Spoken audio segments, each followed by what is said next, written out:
오늘 이 시간 우리에게 주시는 하나님의 말씀 사사기 3장 12절에서 22절의 말씀이 되겠습니다. 사사기 3장 12절에서 22절에 있는 말씀 한 목소리로 합독하시겠습니다. 이스라엘 자손이 또 여호와의 목전에 악을 행하니라. 이스라엘 자손이 여호와의 목전에 악을 행함으로 여호와께서 모압 왕 에글론을 강성하게 하사 그들을 대적하게 하심에 에글론이 암몬과 아말렉 자손들을 모아가지고 와서 이스라엘을 쳐서 종려나무 성읍을 점령한지라. 이에 이스라엘 자손이 모압 왕 에글론을 18해 동안 섬기니라. 이스라엘 자손이 여호와께 부르짖음에 여호와께서 그들을 위하여 한 구원자를 세우셨으니 이는 곧 베냐민 사람 게라의 아들 왼손잡이 에웃이라. 이스라엘 자손이 그를 통하여 모압 왕 에글론에게 공물을 바칠 때에 에웃이 길이가 한 규빗 되는 좌우의 날선 칼을 만들어 그의 오른쪽 허벅지 옷 속에 차고 공물을 모압 왕 에글론에게 바쳤는데 에글론은 매우 비둔한 자였더라. 에웃이 공물 바치기를 마친 후에 공물을 메고 온 자들을 보내고 자기는 길갈 근처 돌뜨는 곳에서부터 돌아와서 이르되 왕이여 내가 은밀한 일을 왕에게 아뢰려 하나이다 하니 왕이 명령하여 조용히 하라 하매 모셔 선자들이 다 물러간지라. 에웃이 그에게 들어가니 왕이 서늘한 다락방에 홀로 앉아 있는 중이라. 에웃이 이르되 내가 하나님의 명령을 받들어 왕에게 아랠 일이 있나이다 하매 왕이 그 자석에서 일어나니 에웃이 왼손을 뻗쳐 그의 오른쪽 허벅지 위에서 칼을 빼어 왕의 몸을 찌르매 칼자루도 나를 따라 들어가서 그 끝이 등 뒤까지 나갔고 그가 칼을 그의 몸에서 빼내지 아니하였으므로 기름이 칼에 엉켰더라. 아멘. 오늘 주시는 본문의 말씀은 사사기 3장 12절로부터 30절까지의 사사 에웃에 관한 이야기 가운데에 첫 번째로 그 여리고로 가서 모압의 왕 에글론을 살해하는 이야기가 오늘 주시는 12절로부터 22절의 말씀이 되겠습니다. 특별히 오늘 우리가 읽은 사사기 3장 12절로 30절 특히 22절까지의 이야기는 앞에서 우리가 보았던 7절로부터 11절까지에 기록되어져 있던 온니엘의 그 이야기와 거의 똑같은 방식으로 기록되어져 있는 것을 우리는 볼 수 있습니다. 특별히 오늘 주시는 본문의 말씀을 보게 되면 12절에 이스라엘 백성들이 여호와의 목전에 악을 행함으로 그래서 하나님께서 모압 왕 에글론을 강성하게 하사 그들을 대적하게 하시매 그래서 이스라엘이 여호와의 목전에 악을 행해서 여호와께서 모압 왕 에글론을 통해서 이스라엘을 치셨는데 요 사이에 한 가지 빠진 것은 여호와께서 진노하사라고 하는 표현은 생략되어 있지만 그러나 이스라엘 자손의 악에 대해서 하나님께서는 그들을 치셨다라고 하는 것입니다. 그래서 에글론 왕이 13절에 의하면 암몬과 아말렉 자손들을 모아가지고 이스라엘을 쳐서 종려나무 성읍을 점령했다. 오늘 주시는 본문의 종려나무 성읍이라고 하는 것은 여리고를 가리키는 말이 되겠습니다. 특별히 종려나무 성읍이라는 것은 특별히 사사기 1장 16절에는 종려의 성읍이다 이렇게 기록되어 있는데 그 지역에 종려나무를 많이 재배하기 때문에 붙여진 이름이고 그러면 종려나무의 성읍이 어디냐? 오늘 주시는 3장 13절에서는 여리고이지만 이미 언급되었던 사사기 1장 16절에서는 본문의 내용상 여리고가 아니라 아인 핫제바라고 하는 곳이었다라고 하는 것을 우리가 기억하셔야 되겠고, 그래서 오늘 주시는 본문에 의하면 하나님께서 에글론을 강성하게 하셔서 이스라엘을 치게 하셨으므로 14절에 의하면 이스라엘 자손이 모압 왕 에글론을 18해 동안 섬겼다, 이렇게 기록하고 있습니다. 즉 이스라엘이 18해 동안 그 이방 사람들의 압제 아래 있었다라고 하는 것이 오늘 주시는 12, 13, 14절의 이야기이고, 특별히 이 이야기를 통해서 우리에게 보여주는 것은 우리가 하나님께 악을 행하면 하나님은 여러 가지 다양한 방식을 통해서 악을 행하는 자에게 징벌하시는 분이시다라고 하는 겁니다. 그래서 우리가 하나님께 죄를 범하면 하나님이 용서는 하지만 벌은 내리시는 분이다라고 하는 것, 그것을 우리는 출애굽기에서 33장에서 잘 알고 있습니다. 그 기조로 오늘 주시는 본문에서 여호와의 목전에 악을 행하는 이스라엘을 하나님께서는 에글론을 통해서 이스라엘을 침략해서 이스라엘을 압제하고 정복해서 18해 동안 이스라엘이 모압 왕 에글론을 섬기게 되었다라고 하는 겁니다. 따라서 오늘 주시는 본문의 말씀은 하나님께 범죄하는 자, 오늘 우리가 이 세상을 살아가면서 내가 하나님께 범죄하는 일이 있다면 그것에 대해서 하나님은 반드시 책임을 물으시는 분이다라는 사실을 기억하셔야 됩니다. 우리는 내가 무엇이 잘못됐는가조차를 알지 못합니다.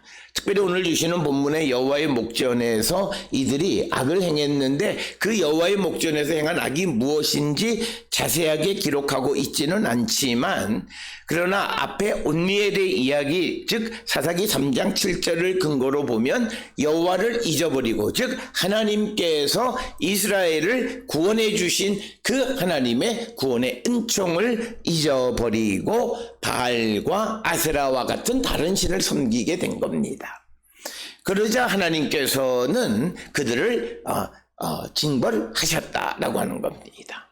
특별히 오늘 우리가 살고 있는 이 시대에 우리는 교리적으로 고백하기를 여호와는 내 생명의 근원이시고 주님만으로 내가 만족하고 기쁘다라고 말은 하지만, 그러나 우리가 세상을 살아가면서 이 시대 사람들이 필요로 하는 재물과 사회적인 명성이나 또는 여러 가지 원하는 것들을 얻기 위해서 수단과 방법을 가리지 않을 뿐만 아니라 죄까지 짓는 이들이 많이 있는 이런 것, 그래서 그들은 다들 이렇게 산다라고 말하지만, 그러나 하나님께서는 그것에 대해서 반드시 책임을 물으시고 징벌하시는데, 많은 사람들은 지금 내게 아무런 일이 일어나지 않으니까 내가 하는 일이 옳다고 생각하는 착각 속에 살아가는 자들이 많습니다.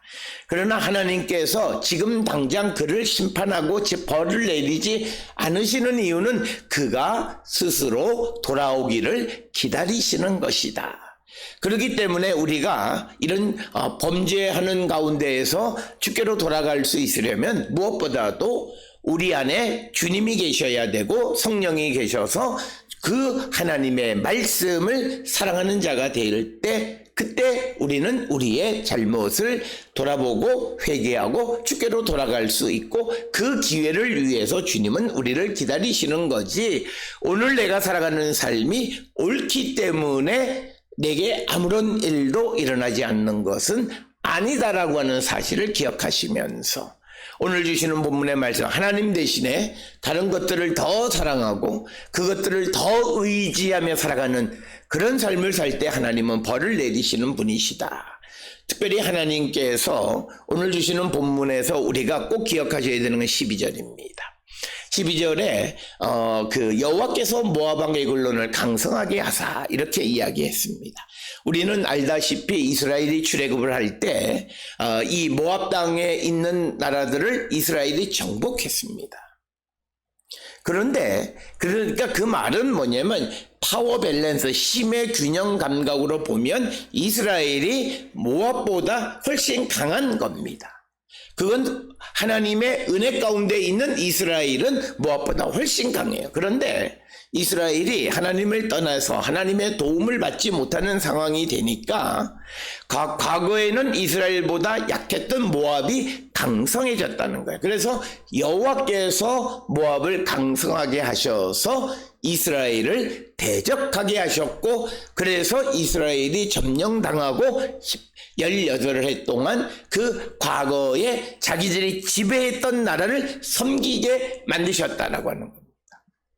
그러니까 완전히 전세를 역전시키는 일을 행하시는 분. 그래서 하나님 앞에 범죄하게 되어지면 하나님은 그 범죄하는 자가 이방의 압제를 받게 하고 뿐만 아니라 영토를 잃어버리게 합니다. 종려나무의 성읍을 모압 사람이 점령해. 이스라엘 사람이 가나안에 들어왔을 때 제일 먼저 정복했던 땅이 종려나무의 성읍인 여리고였습니다. 그런데 그 여리고를 암몬 자손에게 빼앗겼다라고 하는 말의 의미는 그들이 하나님의 선물로 받은 걸 잃어버렸다는 거예요. 이것이 갖는 상징적 의미는 대단한 거예요. 지금 이스라엘이 하나님과 함께하지 않기에 하나님이 그들을 이방의 손에 파셨고 그들에게 넘겨주셔서 더 이상 하나님이 이스라엘을 축복하지 않는다는 거예요. 그래서 오늘 주시는 13절에 등장하는 종려나무의 성읍이라는 것이 단지 이스라엘 땅의 한 도시를 점령한 것이 아니라 하나님의 은혜로 가나안에 들어올 때 제일 먼저 정복했던 그 땅을 잃어버렸다는 거예요. 그것은 하나님이 이스라엘과 함께하지 않는다라고 하는 그런 상징적 의미가 있다라고 하는 것입니다. 오늘 우리가 살고 있는 이 시대에서 우리가 하나님께로부터 받은 은혜의 상징인 것들을 혹시나 잃어버리고 가지는 않는지 돌아보셔야 돼요. 그 중에서 우리는 그러면 내가 세상에서 이룬 것들을 그렇게 그게 아니라 내가 하나님의 은혜를 받을 때 내게 주신 가장 큰 선물은 하나님의 말씀을 사랑하고 주의 말씀을 묵상하는 삶을 살았던 그 삶을 살지 않는다면 그것은 내게 심각한 일이라고 하는 것. 우리는 바쁘다라고 하는 핑계로, 여러 가지 핑계로 우리가 그 과거에 내가 은혜 받았을 때의 삶의 모습을 잃어버리고 살아갑니다. 오늘 주시는 본문의 말씀의 종려나무 성읍을 이 모압에게 빼앗겼다라고 하는 것은 하나님이 은혜로 주신 것을 잃어버렸다는 거예요. 그 이유는 그들이 하나님 앞에 죄를 짓기 때문이다.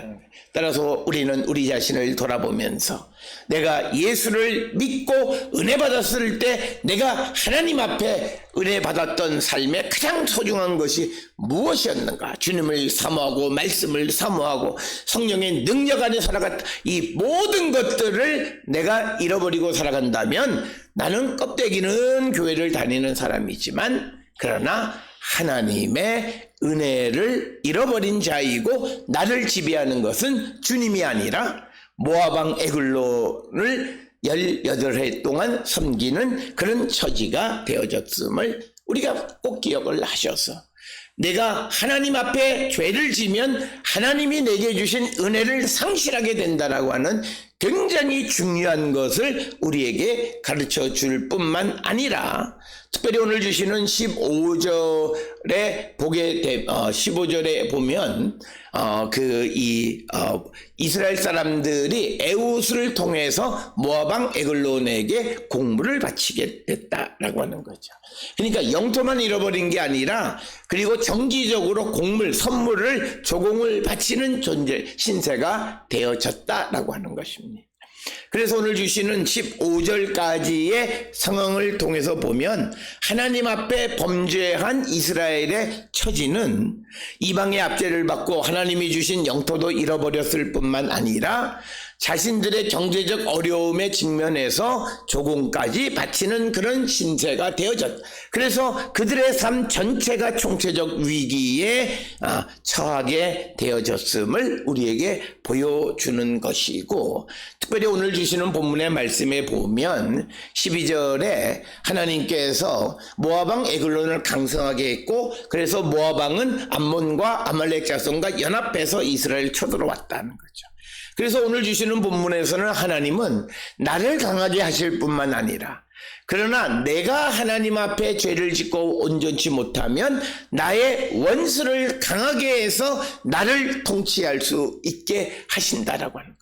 그래서 여기에서 우리에게 보여주는 것은 하나님은 범우주적인 이스라엘에게만이 아니라 온 세상을 주관하시는 하나님이시고, 더 나가서 우리가 이사야 10장 5절 이하에 보면 아시리아 왕이 하나님의 진노의 막대기, 그 역할을 합니다. 오늘 주시는 본문에서 에글론은 이제 여호와의 진노의 막대기 역할을 하는 거예요. 그래서 모압을 통해서 이스라엘을 치시는 하나님입니다.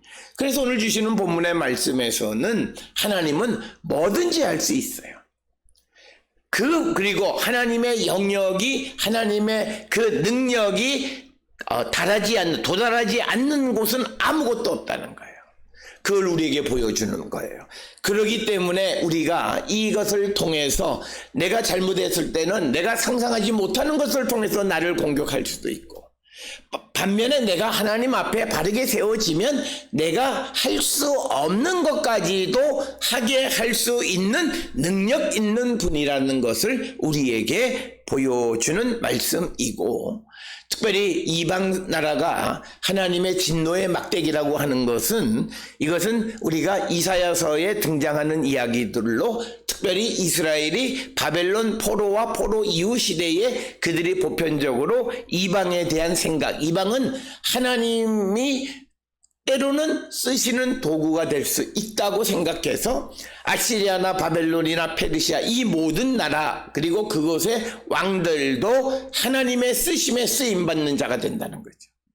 그 생각 가운데 똑같은 생각이 모압왕 에글론 역시도 하나님의 도구가 되어졌는데, 그 도구는 이방 사람이었다라고 하는 것입니다.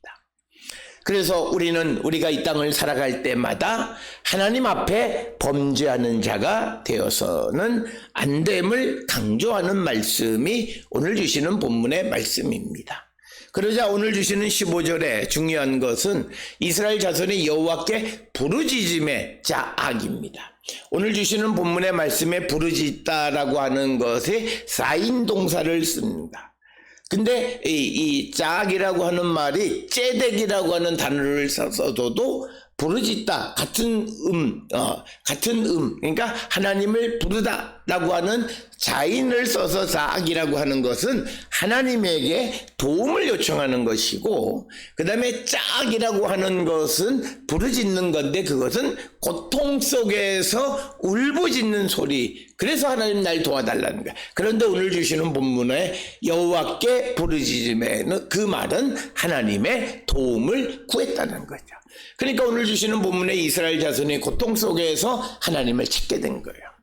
그래서 오늘 주시는 이 12절로부터 15절까지의 스토리를 통해서 보면 하나님께서 이스라엘을 모압의 손에 넘겨주신 이유는 범죄한 이스라엘이 하나님의 도움을 구하게 하기 위한 하나님의 섭리였다라고 하는 겁니다. 바로 이것이 오늘 우리가 세상을 살아가고 있는 이때에 우리의 삶에 고난이 임하거나 환난이 오거나 역경이 오거나 또는 내가 원하던 일이 이루어지지 않았을 때 그것을 어떻게 인식해야 되느냐라고 하는 거예요.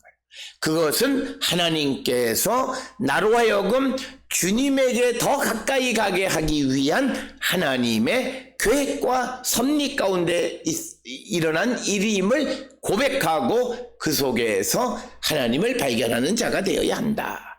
그래서 오늘 주시는 15절에서 이스라엘 자손들은 모압의 압제 속에서 그냥 고통 속에 부르짖기만 한 것이 아니라 하나님의 도움을 구한 겁니다. 그래서 오늘 주시는 여호와께 부르짖음에 하나님의 도움을 구했단 말은 여기에 언급되어 있지는 않지만 주께로 돌아갔다라고 하는, 회개했다라고 하는 의미가 내포되어 있고, 특별히 회개를 강조하는 것은 바벨론 포로 생활에서 돌아온 귀한 공동체들의 그런 신학입니다.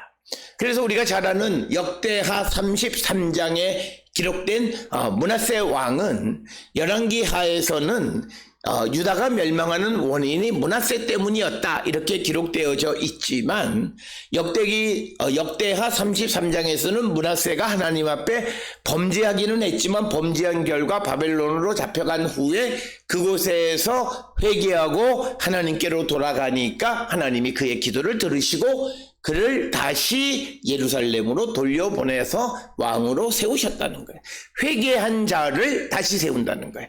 그래서 오늘 주시는 15절도 이스라엘 자손이 여호와께 부르짖음에 여호와께서 그들을 위해서 구원자를 세우셨다는 거예요. 그게 바로 베냐민 사람 게라의 아들 에웃이었다 이렇게 기록하고 있고, 그래서 오늘 주시는 15절 하반절부터 이어지는 30절까지는 어떻게 에웃이 이스라엘을 구원했는가라고 하는 것을 구체적으로 기록하고 있는 내용이 되겠습니다. 특별히 오늘 주시는 본문의 말씀에서 우리가 에웃을 세우셨을 때에 사사기 3장 10절에서는 온니엘을 세울 때 하나님의 영이 그에게 임했다라고 하는 그런 표현이 등장하지만, 오늘 주시는 15절 16절에 보면 에웃에게 하나님의 영이 임했다라고 하는 말은 없습니다. 그러나 하나님의 영이 임했다라고 하는 말의 의미는 하나님께서 에웃을 선택했다는 뜻이고, 오늘 주시는 15절에서는 15절에 보면 여호와께서 한 구원자를 세우셨다, 하나님이 택하시었다라고 하는 거죠. 그래서 오늘 주시는 본문에 하나님의 영이 그에게 임했다라는 표현은 없지만, 하나님이 세운 구원자에게는 하나님이 능력을 주셨는데 그것은 여호와의 영이 그에게 임했다라고 하는 것을 내포하고 있는 의미이다라고 하는 거예요. 특별히 오늘 주시는 15절로부터 22절에 이 에웃의 용맹스러운 모습을 보게 되면 이것은 주의 성령 안에 있는 하나님의 영이 그 안에 있는 자의 삶의 모습이고, 그가 행하는 모든 어떤 행동들, 계략 이런 것들은 하나님의 영에 의한 지혜로운 행동이었음을 알 수 있습니다. 특별히 오늘 주시는 본문의 말씀에 16절에 의하면 에웃이 한 규빗 되는 좌우의 날선 검을 만들어 오른쪽 허벅지 옷 속에 찼다 이렇게 기록하고 있습니다. 오늘 주시는 에웃으로 규빗으로 16절에 규빗으로 번역되어 있는 이 단어는 고메드라고 하는 단어예요. 보통은 아마라고 하는 단어를 쓰는데 오늘 주시는 본문에서는 고메드라고 하는 것을 규빗으로 번역했는데, 여기서 문제는 아마라고 하는 것은 규빗은 보통 50cm 정도다 이렇게 이야기를 합니다. 그렇다면 고메드라고 하는 단어를 쓴 규빗은 길이가 어느 정도냐, 이것은 여러 견해들이 있습니다. 어떤 이들은 한 35cm 정도, 어떤 이들은 한 뼘 정도 되어지는 한 22cm 정도 되어진다 이렇게 주장을 할 뿐만 아니라, 특별히 이 고메드가 헬라어 성경에서는 스티타메스로 번역이 되어졌습니다. 그래서 이 스티타메스라고 하는 것을 통해서 한 규빗은 한 21뼘 정도 되는 것으로 추정을 합니다.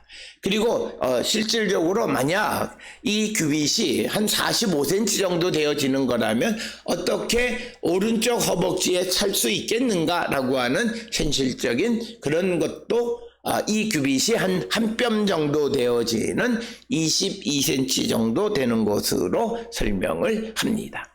그래서 조공을 바치러 갈 때 한 규빗 되는 날선 검을 오른쪽 허벅지 옷 속에 차고 갔다라고 하는 겁니다. 그래서 17절에는 자세하게 공물을 바치고 에글론에게 바쳤고, 그런데 여기에 기록은 에글론은 매우 비둔한 자, 매우 살찐 자였다라고 하는 것입니다. 그래서 에웃이 18절에 의하면 공물을 바치기를 마친 후에 곡물을 메고 온 자들을 보내고 자기는 길갈 근처 돌 뜨는 곳에서부터 돌아와서 이르되 왕이여 내가 은밀한 일을 왕에게 아뢰려 하나이다 하니 왕이 명령하여 조용히 하라 하매 모셔 선자들이 다 물러간지라. 그래서 에훗이